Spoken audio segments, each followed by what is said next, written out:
In order to maximize your viewing pleasure, we ask that you implement the following truths into your life. Forgive. Unforgiveness is the cause of lies, deceit, and murder. Thank you, and enjoy the video.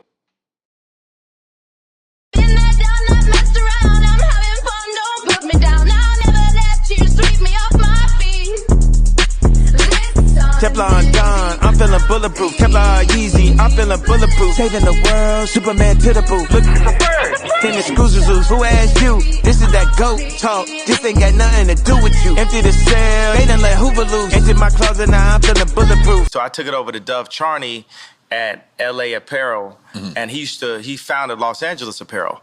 So then we made the White Lives Matter tees, and then when I put up the tweet, the DEF CON tweet, now he ain't releasing the tee because he's Jewish. And I'm like, see, this is my exact point that I'm making. Like, Jewish people have owned the black voice. I'm not gonna third rail your interview, but look at the power of what happened when me and Kyrie was on the same page. See, that's what's scary.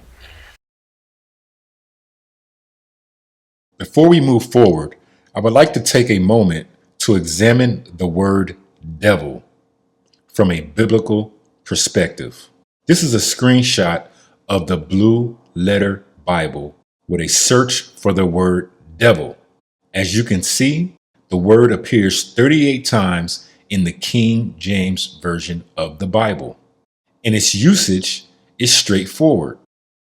Devil is someone who is prone to slander, slanderous, and accusing falsely. Pay close attention to how pundits and voices use these devices in an attempt to silence the truth. Basketball stuff is this. Kyrie Irving flatly, the juice is not worth the squeeze. Hasn't been for a single day he's been on the Brooklyn Nets. His first year there, KD's out with an injury. Kyrie then sits out the little mini playoff run because he had some injury. He also was instrumental in getting Kenny Atkinson fired, which obviously was a major error. His second year there, it all looked great. And then he turned his ankle in the playoffs. James Harden was already hurt, and who knows. His third year, obviously, he derails their entire season with the vaccine stuff and then is terrible in the playoffs, and they get swept. And now this year, that team is awful. They are the worst defensive team in basketball. Kyrie has a lot of highlights, but one-way player.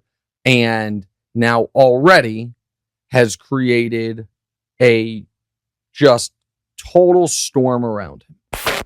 This is the Rumor Report with Angela Yee on The Breakfast Club. So listen up.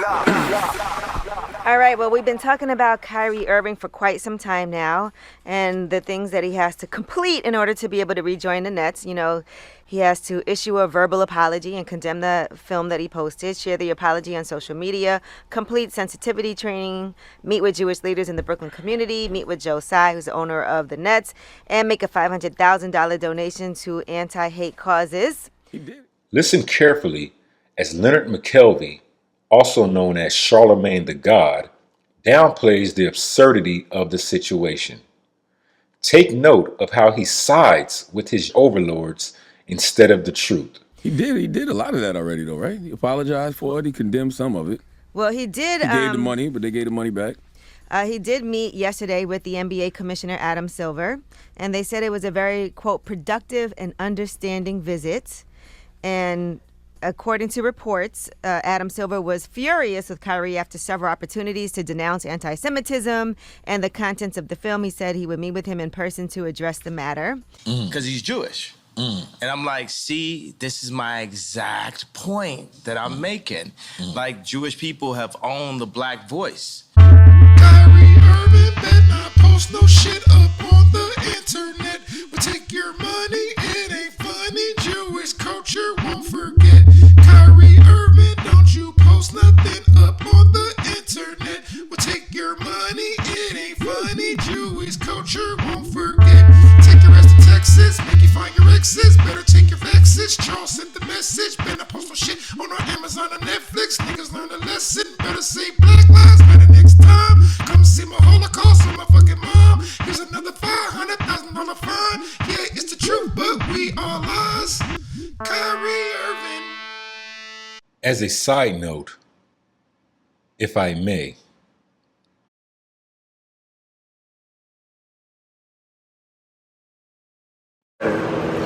They can't control me.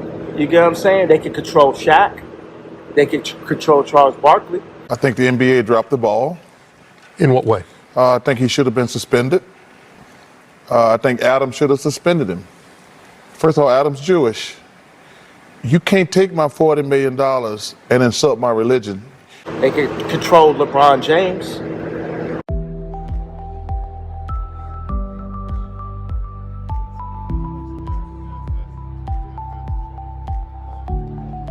They can control Jay-Z and Beyonce. But not you, man. But they can't control me. Not You see, it you. ain't no name I won't name. Exactly. It's up. That's what happened. They come, them Jewish people come, the record people come, they'll say, they literally called Ty Dolla and said, and this is coercion. That's why these niggas gonna be locked up someday. They'll come to you, they said, Ty, you have to denounce Ye publicly, or we're gonna drop your artist, Leon. We're gonna cancel all your tours. So they on some mob shit. They up here threatening niggas, stopping their money. This is real life shit off of a statement, off of me wearing a motherfucking chain, off of me wearing they pain. But they playing, turning up, promoting, and making money off of our pain. But if I wear a piece of they pain, then they're gonna threaten to destroy everything moving, everyone around, destroying people's lives. But I want to talk specifically about Shapiro's tactics because I found this very interesting. He puts together this compilation of clips from my show over the years where I've said provocative things, and in many of the clips, most of them are not longer than 10 seconds. They take a 5 to 10 second clip and say, here's Nick Fuentes being a sexist. Here's Nick Fuentes being a racist. Here's Nick Fuentes being a Nazi. And he does it in the most smug way possible. Here's him saying this. Well, here's him saying that. And you know what I want to say about all that? I don't apologize for one single thing I've ever said. And would you like to know why? Because we all see right through the tactics. This has always been the tactic from day one, which is this. Whenever somebody criticizes Israel, whenever somebody is identified as a powerful, influential opponent of their real agenda. Now, what do they really use the phrase anti-Semitic to do? That's the thing. To divide us. Exactly. Right. So they put this title on you, anti-Semitic, and then they neutralize you, right. Separated me from the group, right. Say he's a Jew hater, he hate white people, he hate gay people, he hate all white people with freckles and red hair, whatever. Right. And they put that on me, which I never said these things. Right. They go back to the playbook, and the playbook is character assassination. They are white supremacists. They hate women, Jews, Hindus, many types of Christians, brown people of a wide variety of backgrounds, blacks, America's foreign policy, and America's Constitution. They admire Hitler and Stalin. Not at all. So in order for me to be anti-Semitic, I'd have to be anti-black man, anti-black woman, anti-black people, anti-Africa, anti-all of the people. Because the Semitic people are black people. Are black people. So y'all get that clarity. We're going to say that again. Now, the Semitic people are black people. So I cannot be anti-Semitic. He said that after this, he said he has spoken with rabbis, clergy, professors, and co-workers who have offered to help him. So now he is also apologizing for what he had to say on his podcast, Cannon's Class. He said, and as you know, Viacom CBS, their initial issue was that he didn't apologize. And so that's why they let him go. Fox is keeping him as Masked Singer host after he did apologize to the Jewish community. Yeah, I talked to like 8 of my Jewish homies yesterday, and every single one of them explained to me why what Nick said was anti-Semitic. And like I said yesterday, we can't tell someone what should and shouldn't offend them. So if Nick learned what I learned yesterday, then he knows what he said was offensive. And if his intent was to not offend, apologize.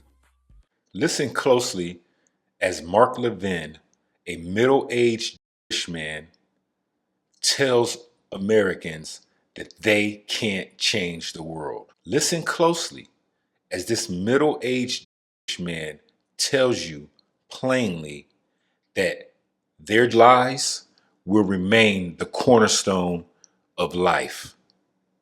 And to that I say, bring it on, Satan.